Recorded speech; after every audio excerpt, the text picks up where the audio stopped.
the pain of change or the pain of staying the same? That's the question that I have asked of myself all the time doing the entrepreneur thing. I don't know if you guys can relate to that at all. It's like, yeah, the thing ahead of me seems very hard, but like, do I want to stay where I am? So the pain of change has always been less than the pain of staying the same.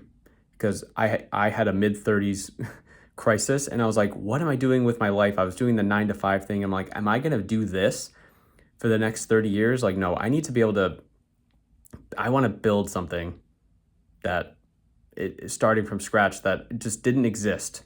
Like, how cool would that be if I'm in control of my life? I'm an entrepreneur creating my business that is a successful business that I can support my family on. Like, one of my ultimate goals is to retire my wife. Like, how cool would that be? Like, if she wants to, of course, I don't know, whatever. But the pain of change and the pain of staying the same, it's just this thing that keeps coming up over and over again.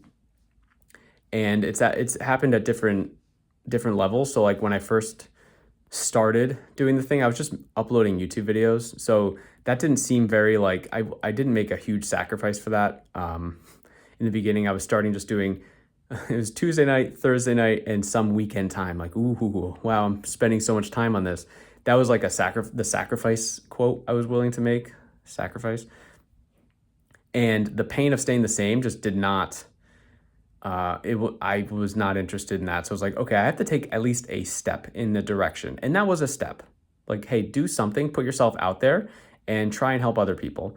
And another kind of big hurdle and stepping stone in this area was when I quit that YouTube channel because I had pivoted the content and it wasn't something that I was interested in anymore. So I started a new channel and I was like, I need to create, so I'm helping people with their personal finances. So I need to make a personal finance channel where I'm helping people pay off their debt, save more money, build up their personal finance foundation, right, et cetera. But this time I'm going to have a business on the back end of it. I'm going to do coaching calls. And this for me was like so freaking scary because I am a corporate accountant. And so, I've had personal finance struggles like back in the day as well. So I can relate to the people that I'm trying to reach, which is very helpful. And I think it's something that I am decently good at as well. And I know it's a industry that works. Like people, it's not a new service, right? So I know it works. But for me, it was like, wow, this is a big step. And it's like, okay, well, I can just keep only uploading to YouTube, which would be staying the same, or I can take another step in another direction and try to improve. So the pain of staying the same was greater than the pain of wanting to change and wanting to see what that looked like. So I did that. And then quickly after that, I realized that I was not getting any traction. So again, I was like, man, I could either keep doing this or I could try to get some help, right? So I signed up for this very expensive high ticket thing that was very stressful. I ended up quitting. But anyway, the pain of staying the same was higher than the pain of change. And in that case, it always is. It's like, well, I could keep doing this and getting the results and the outputs that I'm getting, or I could not pivot all the time, but just like, how can I do this differently? How can I adjust what I'm doing to make it better? And I have like steps like that all along the way. Like I want this thing to work so badly, like so badly. And I don't know if you guys can relate to that. It feels like you're putting all these efforts in. Like I've literally sacrificed everything except for my family and my 9 to 5 job to try and do this. Like everything else is just like, I don't care about it, which is kind of sad to think. Like I used to love like watching sports, but I haven't missed that. I haven't watched sports in a year. Like genuinely, I haven't watched 1 second of sports. But I don't miss it because it's like the pain of staying the same sucks. And the pain of change is like, well, if I have to change, I have to keep kind of giving things up. It's always going to be a trade. I can't have everything. And it'd be nice if I could have my cake and eat it too, but I can't, right? Something else was alcohol, for example. I just literally gave that up because it's like, well, my schedule now is I get 6 hours of sleep every night. Is like I'm scheduled to get 6 hours of sleep. My alarm goes off at 4 o'clock every morning. I go to bed at 10 p.m. So it's like if I drink alcohol, I'm not going to be fresh when I wake up in the morning to do a workout and then do work. Like I wake up, I do a workout around 4:30 with some home gym stuff that we have. And then my hard stop is 5:30 where I start working on this thing. And then sometimes I also have to be dad because I have 2 kids at home and they start waking up and, whatever. So sometimes I get only 30 minutes. Sometimes I get a full hour and a half before at 7 o'clock, which is another hard cutoff when I have to start getting ready for my 9 to 5 job during the week. And so I'm there all day, and then I go pick up the kids and I come back home and I'm dad for like 2 hours. And then at 7 o'clock, I get back to work. So that's kind of the schedule. So if I have to keep kind of giving things up, which at the time it's like, oh man, I don't want to do this. But the pain of staying the same is just so, it's so powerful. Like once I heard that frame from Alex Hormozy, I was like, this is so powerful because I can't see another way. Like, okay, I could either keep doing these things. I could keep watching sports. I could keep, I don't know, having a drink or two every night, but like, is that impacting the time I'm spending at the thing that actually I'm saying matters the most? And the answer is always yes. Because like, imagine, it's not like I would be like wasted, but like imagine having 2 drinks, you go to bed at 10, the alarm goes off at 4. Sometimes the kids are up at like 1 a.m. for some reason. And it's just like, and then I'm not fresh in the day. My workout's terrible, which means my energy is low. And I go to the computer and I'm just like a blob, because that happened. And I was like, I had to draw a line in the sand. I was like, I don't think we can drink anymore, because it's just a big distraction. And the pain of change was greater than, the pain of staying the same was greater than the pain of change. And I was like, all I have to do is just stop choosing to drink a beverage. Like, that's not a big deal. I have other beverages that I can drink. I could drink water. I could drink seltzer. I could drink orange juice. I could drink milk. I don't know, whatever. What do people drink?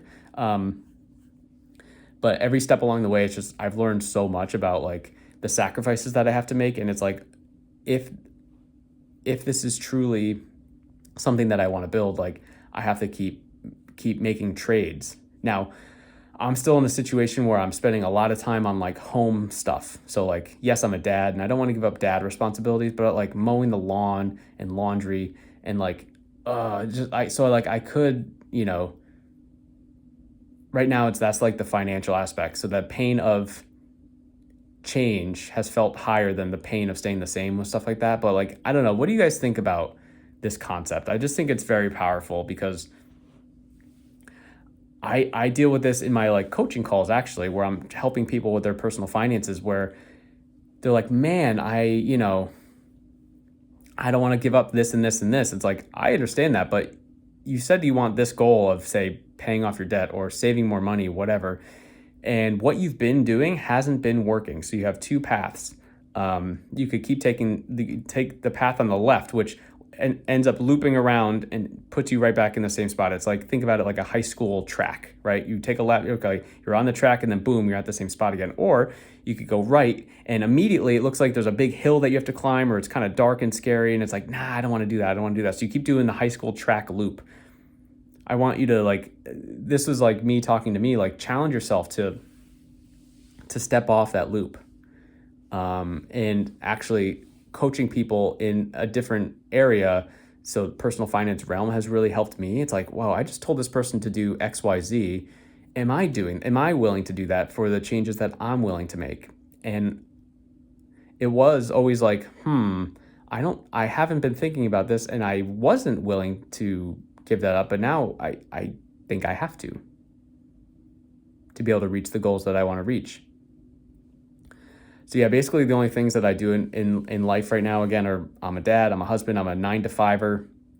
I have the business, and I have my obligations inside my free personal finance community, which I use school.com for. I have a link down in the description if you guys want to check it out for yourself. It's like awesome for any levels of business, but I would consider myself a business noob still. And I think it's just perfect for business noobs. Like, they literally make everything so easy. You don't have to buy all the tech or the stuff that you need, and you could have all of your clients and customers in one spot. You can ask them direct questions instead of like just talking into a void. Like, you literally have just real people that you can talk to. Right now, my community has 67 members, which I kind of thought would grow a little faster, but I don't know why I'm in a rush. Yes, it would be great to have 1,000 people in there now, but I'm also very happy that I've been seeing progress, not just in like the numbers in the community, but also like my development as a coach to help people with their personal finances, my development as a business owner, an entrepreneur, like my how I frame my time, how I think about strategy, like everything. I see improvement, and I beat myself up a lot, and I try to stop doing that, but I also give myself a lot of praise. So like every morning, this has never happened to me in my life, but whenever my alarm goes off, I'm like up most of the times, like really quickly, because I was like, man, I got I got stuff to do. And I just before I would be like, oh, I'm so like tired. Oh, I didn't get a lot of sleep last night. And I just like, I don't make that complaint anymore, because like, of course I'm tired, but like, and, and okay, I'm great. I'm tired. Am I gonna, am I willing to sacrifice my goals because I'm tired? Like, no, no, but I do need sleep. Obviously, like us as humans need sleep. And maybe once in a while I'll stretch it where I really got to finish like a YouTube video or something, or I have like 3 coaching calls in a night. So I have a 7, an 8, and a 9.